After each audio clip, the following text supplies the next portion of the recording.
that your healthcare provider gets your consent for any procedure that is going to be done. And this might be a 5-second conversation in an emergency, and it might be a 30-minute conversation when it's not an emergency.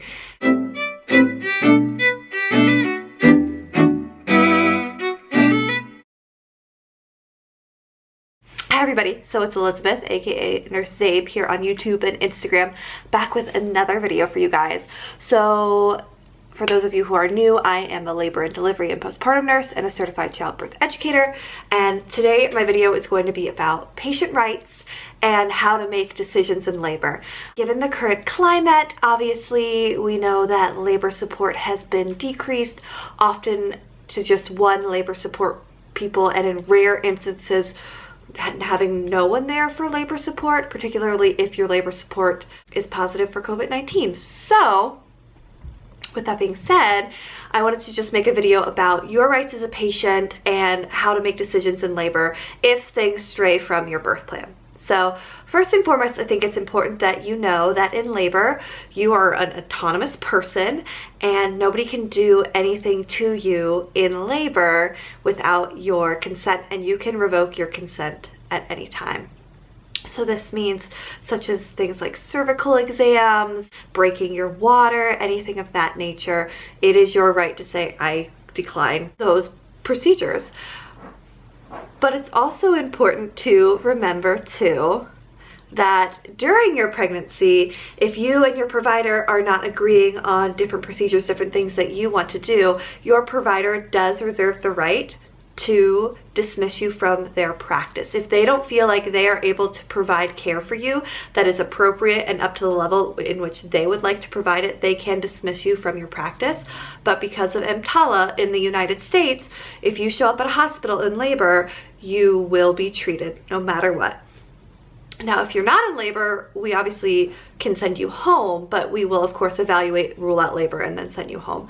Now, this doesn't mean that you should be like, well, I just won't get prenatal care and I'll just show up, or I'll just show up at any hospital and not go see my actual provider, because it is healthiest for you and safest for you if you have a provider that you follow through your whole pregnancy and you go and see that provider for your delivery. They're going to know your history, they're going to know your background, they're going to have a rapport and a relationship with you. It's very important, but I just wanted this kind of baseline background knowledge. In labor, because you've had this relationship with your provider, hopefully, and you have gained trust with them throughout your whole pregnancy, it should be, hopefully, fingers crossed, our goal, easy for you to have conversations with your provider when they are encouraging perhaps like an artificial ruptured membrane, something that you weren't really considering part of your birth plan. Okay, well, why are we doing this? And this brings us around to an acronym that I want to tell you guys about how to make decisions in labor. Okay, this is going to be really helpful when you have limited support. If your doula or your extra support person, such as your mother,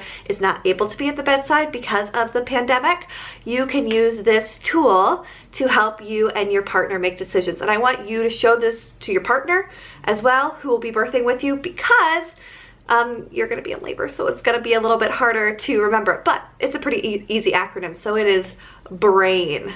I'm going to float it across the screen. BRAIN. So what does BRAIN stand for? BRAIN is an acronym. Obviously, we've said that. And it stands for B, benefit, R, risk, A, alternative, I, intuition, and N, nothing. So let's start with benefit. What is the benefit of the intervention that you are proposing? The intervention X, Y, and Z. Let's just do artificial rupture of membrane. So what is the benefit of an artificial rupture of membrane?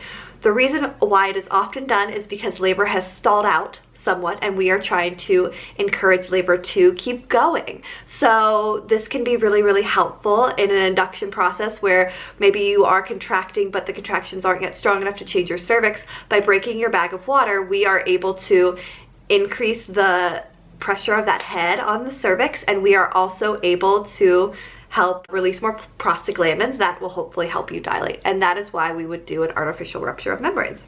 Okay, what is the risk? So with an artificial rupture of membranes, your doctor should not be breaking your water when your baby is very high, but there is a small risk that the cord comes down in front of the baby's head during an artificial rupture of membrane. Your doctor, your midwife should be able to control that. It happens very, very, very, very rarely have we seen it because it's in a controlled environment. The doctor does not break your bag of water when the baby is very high. Because we're getting rid of that cushion, contractions will be more uncomfortable for the mother, and sometimes if there is some sort of cord compression, it can be enhanced by breaking the water. We also, if we have a baby who is in not the best position, then when we break the water, sometimes we kind of lock and load baby into that position, which can make labor take longer and stall out dilation. Alternatives. So what could we do to keep labor progressing without breaking our water? So some things we could add would be perhaps some artificial Pitocin, right, that we get through the IV. Other options might be trying some different position changes, some spinning babies techniques to get baby into a better position to hopefully make labor more effective. And these are just off the top of my head. Nipple stimulation to release some of your own personal oxytocin.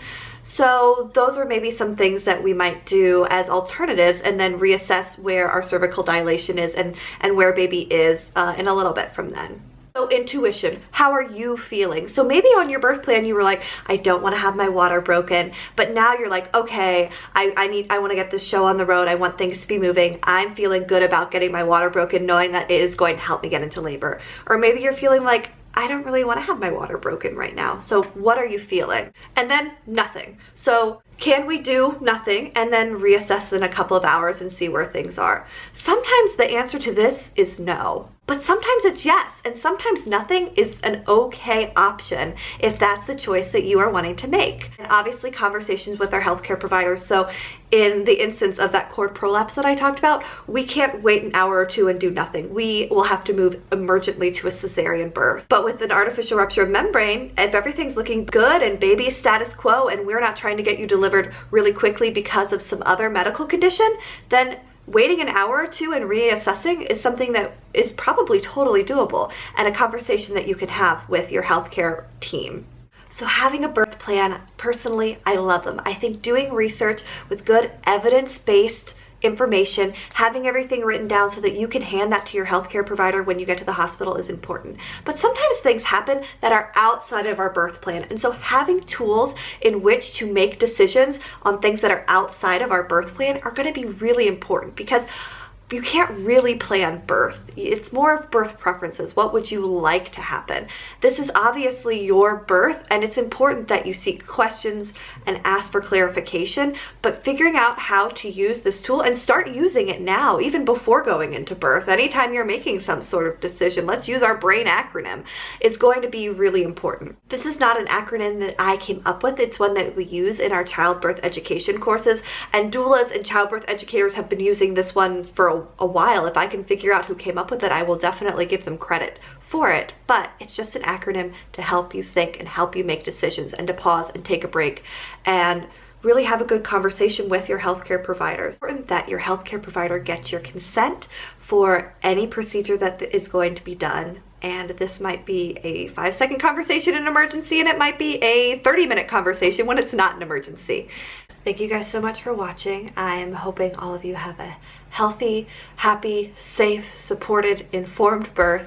And while we cannot guarantee that your birth is going to go exactly as you had planned, we can guarantee that you will feel educated and supported during the process. Bye guys.